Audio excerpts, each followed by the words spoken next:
Here it is. Here it is. This is the one I've been waiting for. Oh my god.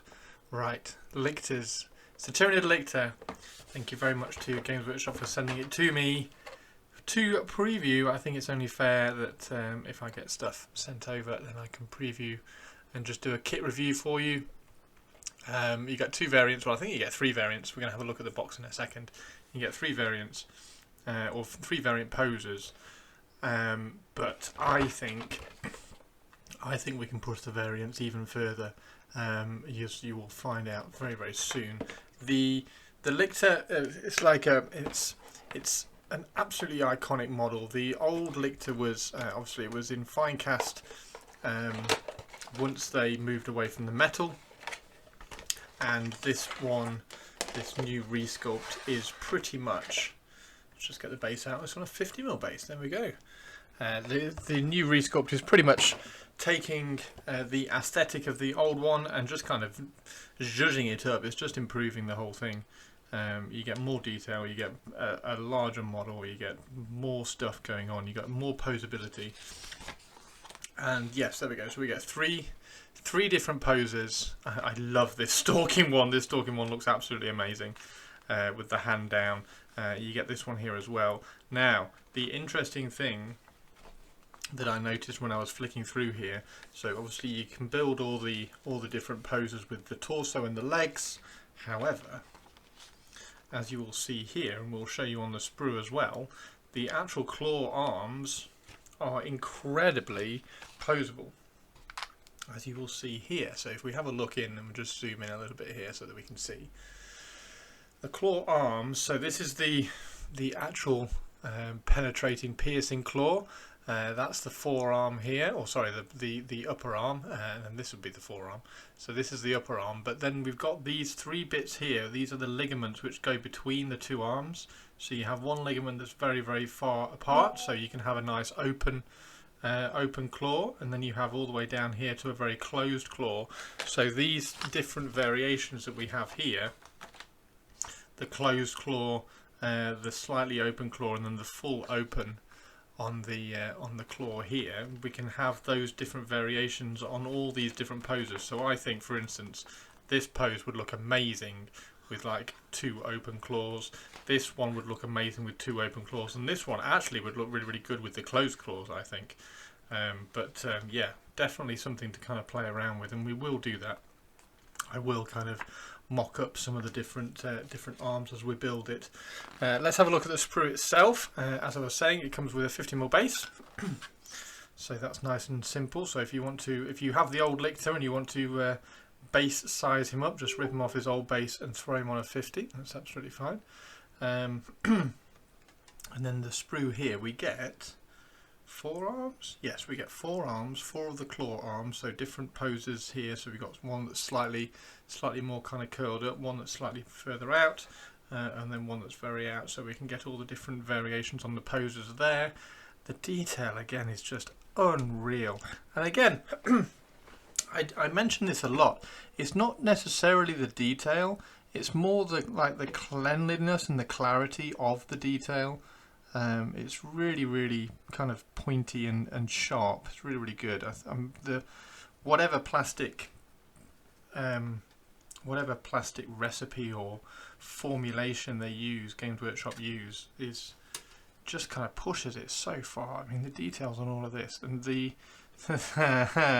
that's going to be an interesting join right down the middle of the face. Thank you, Games Workshop, for that. It does look very much like a mind flare, doesn't it? That. Yeah, that's going to go straight down the centre of the head. It looks like the peak of the carapace there. Let's get that in focus there. So it looks like the peak of the carapace just kind of goes over the top, and then the other side tucks underneath it. So hopefully that's going to be a nice, easy one to build up and not have any issues with the mould lines. Speaking of mould lines, unlike the Hormigants which we reviewed earlier, I can't see any mould lines on this. This must be a really, really early cast. I can't see a single mould line on this. Nothing. Look at this. There's nothing down there. Nothing on that centre bit. Nothing down the, absolutely nothing down the centre of the arms. This is insane. So why? It's really interesting to see. I think there must be kind of little variations between the process of the moulding or something, because there's zero. Look, there's nothing. There's not a mould line. Let me zoom in on this so that you can see. Here we go. So this leg right up at the top here. Let me get it in focus. Come on, up here, please. There we go. So this leg here, there should normally be a mould line down here, because that's obviously the halfway base. But there's nothing. This is incredible. So I mean that's really good for cleanup. The cleanup on these is going to be absolutely minimal, which is great. In terms of clipping things out, I can't see anything major. Like, it doesn't really matter which one of these you're going to clip out first. I'd probably clip that one out first, but like when you clip it, it's just going to move it up that way. When you clip this one, it's going to move it up that way. There's nothing preventing this part from moving and putting undue stress onto different areas. Same with these claws. The gates are on the same side, so if you clip it here, it's just going to move away. It's not like it's got a gate here holding it in. This one, I would clip this one out first, take that one out first. It will push it that way, and we can then take that one out there. The claws, I would clip this bit off first, so clip the finger off first, so that when we clip this, we're not putting any pressure on this join, because if we clip that, it's going to move the arm away, and it's just going to put a little bit of pressure on that join there. So clip the fingers off first there. And other than that, it looks, I'm so excited to put this together. So the idea, I've been talking about this a lot with all the kind of the new Tyranid releases. The idea that I want to do is a Vanguard strike force. I do have the codex, so we'll be able to go through the codex. So I'll do that in another video with the idea of what the army could look like with the Specialist Vanguard detachment, which Games Workshop have previewed, and I'll be able to show you the rules soon as well. And I want to have as many Lictors as I can. Unfortunately, they're only in a box of one, which is quite interesting. I would have liked to have them a little bit more accessible. However, having said that, rule of 3 means that you can only have 3 of them anyway. So buy 3 of them, do the 3 different poses, and their jobs are good. And it would have been really nice if you could just have them in like units of 2 maybe, that then split when you deploy them or something, just so you can have, mainly just so I can have more of this gorgeous model. I want more of these models. I want more of this model on the battlefield. If I could have 6 of these, I'd be happy. But yeah, you can only have them in a unit of 1, which is a bit of a shame. It's really, really nice. I am so excited. I'm going to get this built. So if we can take your split second of time for a sec, then I will break and put some music on. You can listen to some EVE Online while I snip out and build the new Tyranid Lictor. Thanks very much, everybody. Let's rock and roll.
So this is exactly what I was talking about in terms of the arms, the ligaments that go between the arms. So this is the kind of the forearm here that goes up before you get the. It's too much to hold. Before you get the claw on the top as well. But these ligaments are all different sizes, so you can have different. Let's get that hair out of the way. So you can have, for instance, if I put that one on there, you can have a very shallow angle like that, or you can swap the ligaments out and have quite a high angle like that, which looks really cool. So it's really nice little bits of variation on this one. I think for this pose, like I said, this pose on the box art has quite a closed claw, but I think for this particular pose, I think I'm going to open this claw up and have it quite open at the back here, and then maybe close it off a little bit at the front to create that nice kind of high silhouette. But it's awesome to see the kind of the variation that you can get. It's a really clever little bit that they've done here, and it's also exactly the same as well. Once you do get this in, here, it's exactly the same for the ligaments up at the top as well. So these ligaments up here are variations on, there we go, are variations on this as well. So you can have these ones really high and really open, or you can close these ligaments down. Where is it? Is it like that? I think it's like that. You can close these ligaments down, and that's where you get the closed up claw. It's a really clever idea. I love it, absolutely love it. This is going to make them even more unique between each model. So you can have, there's obviously 3 different poses in the bodies, and then with all the different poses with the arms, you're just going to go into infinite possibilities with how many different variations you want to pose these arms up. It's going to be great. So we're going to build those up. Like I say, I'm going to build this one with a slightly more open pose at the back, and then we might close the closer, the nearer claw down just a fraction, so that you've got that kind of like dynamic pose of one claw up at the back being ready to strike, and the other one just kind of ready to come out here and attack at the front. But this is so much fun to build, so much fun. Right, let's carry on.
So interestingly, once you've kind of got everything built, all the 4 kind of alternative claw arms fit in pretty much any way you like. So they have a you can just see in there they've got a just off square, a rhomboid if you like, registration hole.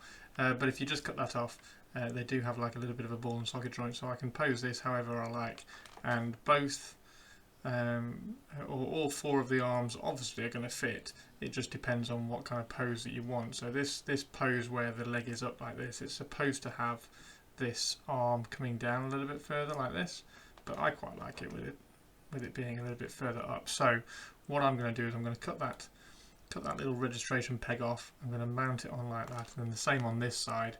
We're just going to have a look once it's in, and we might do this kind of drawn back arm like that, or we might do one that's slightly further out. But then alternatively we can just snip that peg off and we can pose this how we like. So it could you could have a little bit of a suave cocky pose where he's got his hand on his leg, for instance.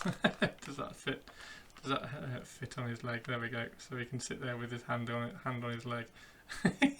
But yeah, so as soon as you cut that off, you can pose that any way you like. There'll be a little bit of mismatch on the inside with the ligament, but you're really not going to see that unless you're entering it into Golden Demon, in which case just be very aware of how many gaps kind of you're leaving, but you're not going to be able to notice any of that.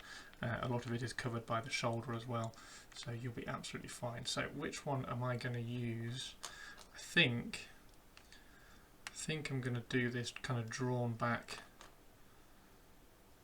this arm here, slightly more drawn back, kind of opening up this side of the body a little bit. So we'll go like that. We'll take that. It's very close to fitting actually. It is. There we go. So it does actually fit in there like that. I'm just going to take a little bit off this front side of the peg because I could feel it catching. So we're just going to take off like half of that peg there, and then that will then sit in there a little bit easy, and we'll kind of draw that back. And by drawing that back, it just opens up this front for like the golden angle. Everybody's always after the golden angle, and I've been the victim of entering Golden Demon where I had like too much of a closed off model. The Glorfindor that I painted for the last Golden Demon was a little bit too closed off really, whereas this, there we go, so we can kind of open this side of the body up a little bit, and then on the opposite side, to kind of balance that off, we can kind of close it down. That actually looks quite good just like that, so we could close it down a little bit on that side. We do have the option of going a little bit wider. I don't think that looks great. I think we need this this pulled in one, so we'll pull this one in, we'll sit that there. It's actually almost sitting on his knee, but yeah, we will do that one on this side as well. So we'll just fill that gap with some glue, and we'll drop that arm in there as well. And there we go. So now we've got both arms in there, nice and snug. That one's not quite seated in the registration hole. Where is the registration hole actually? There it is. So yeah, so that's a little bit high. It looks almost like chicken wings, that one for me. So I'm just going to pull that one down a little bit and sit it like that. There we go. So there is Mr. Lictor. So I'll let that dry. The glue is very good, but it does take a little bit of time to dry on certain applications. So we'll let that dry and we'll come back in a second and we'll show you what it looks like. Thanks very much. Here we go. Can you blame me for being really excited about a new Lictor? Look how cool this guy is. Yeah, he's awesome. Looks amazing. Nice pose. I absolutely love the way these kind of you can articulate these in exact angles so that you can pose them exactly how you like. I think that's absolutely fantastic. They are, interestingly, they are only a little bit bigger than the Von Ryans. So they are literally just like a big brother to them. I 100% want like 18 of these, 18 Von Ryans. Like I said earlier in the video, it's a shame that you can't run these in units of 2 and then split them once they go down on the battlefield, so you can have more of them in your army. But yeah, absolutely awesome. Really cool. The benefit of all this is, of course, that we have Death Leaper. That'll be a video coming very, very soon because I'm dead excited about Death Leaper as well. But yeah, they just look super cool. I am curious now, actually, whether the Von Ryan Leaper heads are about the same and whether we could kind of flip some over, like so use some of the Von Ryan Leaper's heads on a Lictor. They look very, very close in scale. So that might be quite an interesting look for a Lictor with a big horn spike, which would be quite cool. But just another variation there for you to compare. Absolutely brilliant. So these are all finished now. The base is very, very simply done. It's just Vallejo thick mud, and it's how I'm trying to do a few of my kind of like quick gaming armies like this. I'm trying not to think too much about the bases, and I'm kind of just throwing some texture paste on there, some texture on there, a little bit of so this texture is actually really, really good because you can landscape it quite well, but it's nice and quick to do. Give it a quick dry brush, throw some pigments over there, and it will be done, and it doesn't really distract from the model once it's painted up. But there you go. Any questions, then please drop them in the comments below. And if you haven't already, please drop a comment down there and just say what you think of the new Lictors. Hit the like button and share with any of your friends who might be interested in the new Tyranids, because they are properly cool. And of course subscribe, because we are on a mission to get 1 million subscribers. 1 million subscribers. If you don't do that, then Mr. Lictor will be very, very happy, very, very upset. And yeah. Right, so thank you very much everybody for watching this one. I'm going to prime this one now and start recording some painting on it, and we will be live on Twitch most evenings this week as well, so you can pop in and catch me up on Twitch at twitch.tv/Chris Frostin, and you can obviously catch me on Instagram and whatever Twitter is called this week at Chris Frostin as well. And there's my Patreon as well if you would like to support me even more. You can follow on Patreon and see some extra painting tutorials over on that website as well. So thank you very much everybody. I am now going to prime this, get it started painting, although I do have Death Leaper to build, so maybe I'll go and build him. Anyway, thank you very much everybody, take care, and I will see you soon.